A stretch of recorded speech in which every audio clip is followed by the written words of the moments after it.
Thanks for watching. Please don't to forget like, comment and share.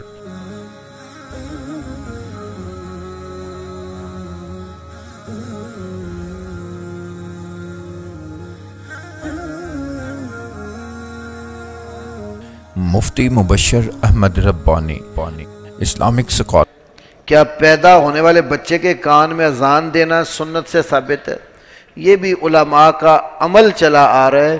نبی صلی اللہ علیہ وسلم سے مروی کوئی صحیح حدیث اس سلسلے میں نہیں ہے.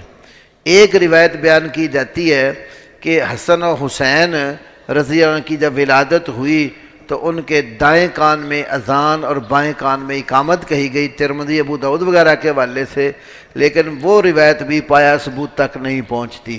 اس کا مرکزی راوی جو اس کو بیان کرنے والا ہے اس کا نام ہے عاصم بن عبید اللہ. 99% محدثین کے ہاں یہ راوی کمزور ہے اور قابل اعتبار نہیں ہے.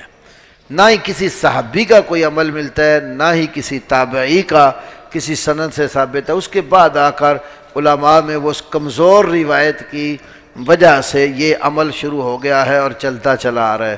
پیچھے اگر جائیں تو کوئی صحیح سری نص نہیں ہے.